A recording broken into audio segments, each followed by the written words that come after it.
أعوذ بالله من الشيطان الرجيم. بسم الله الرحمن الرحيم. وله ما سكن في الليل والنهار وهو السميع العليم. قل أغير الله يتخذ وليا فاطر السماوات والأرض وهو يطعم ولا يطعم. قل إني أمرت أن أكون أول من أسلم ولا تكونن من المشركين. سورہ نام سورہ نمبر 6 آیت نمبر 13 اور 14. وَلَهُ مَا سَكَنَ فِي اللَّيْلِ، وَلَهُ اور اسی کا ہے، ما سکن جو ٹھہرا ہوا ہے، فی اللیل والنہار رات میں اور دن میں.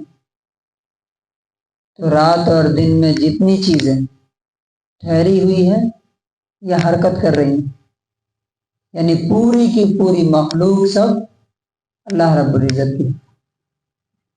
وَهُوَ السَّمِيعُ الْعَلِيمُ، اور وہی ہے جو سب کچھ سننے والا اور سب کچھ جاننے والا.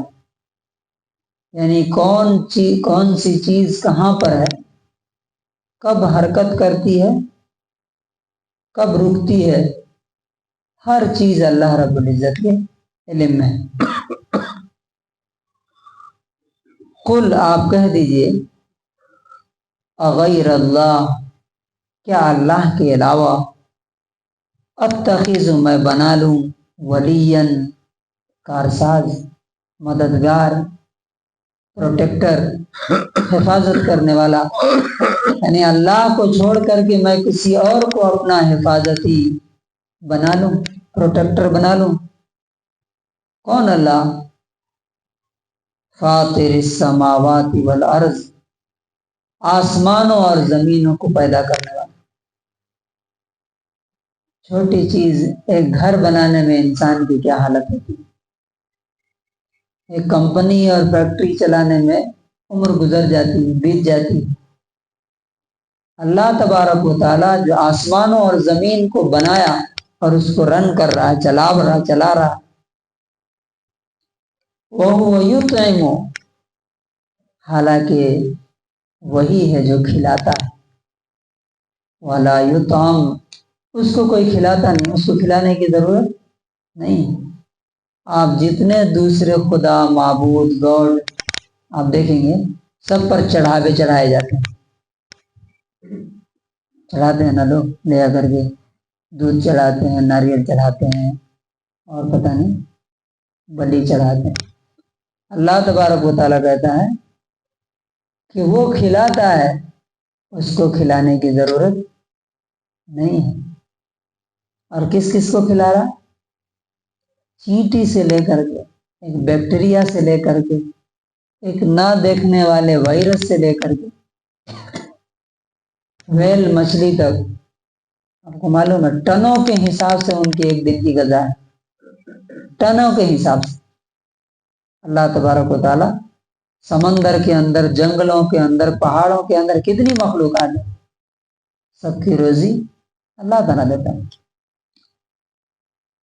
فرمایا قل آپ کہہ دیجئے، انی امرت، بے شک مجھے تو یہ حکم دیا گیا ہے، آرڈر دیا گیا ہے، ان اکونا کہ میں بن جاؤں، اولا سب سے پہلا، من اسلم جو اللہ کے سامنے جھکنے والا، اللہ کے حوالے اپنے آپ.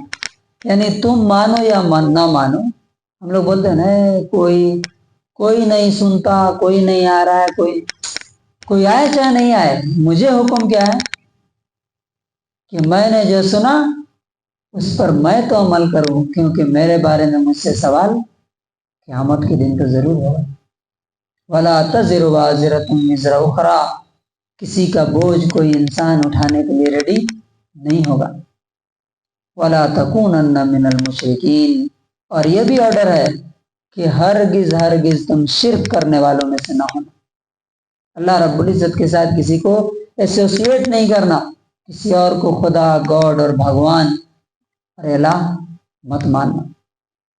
اس کا انگلش ٹرانسلیشن ہے And to him belongs what is reposes by the night and by day, and he is the only hearing and the knowing. Say, it is other than Allah I should take as protector, creator of the heavens and the earth, while it is he who feeds and is not fed. Say, indeed I have been commanded to be the first among you who submit to Allah and do not be among the polytheists. تو conclusion اور خلاصہ کیا ہے دونوں آیتوں کا؟ کہ دنیا کی ساری چیزیں اللہ رب العزت کی ہے، اور اللہ ہی ہے جو آسمان و زمین کے کریٹر اور مالک ہے، کھلاتا وہی ہے، تو عبادت بھی اسی کی ہونی چاہیے۔ وہی دنیا میں بھی ہماری حفاظت کرنے والا، پروٹیکٹ کرنے والا ہے، آخرت میں بھی اسی سے امید ہے۔ اللہ تبارک و تعالیٰ سے دعا کہ اللہ تعالیٰ ہمیں ان آیتوں پر عمل کرنے کی توفیق نصیب کرے۔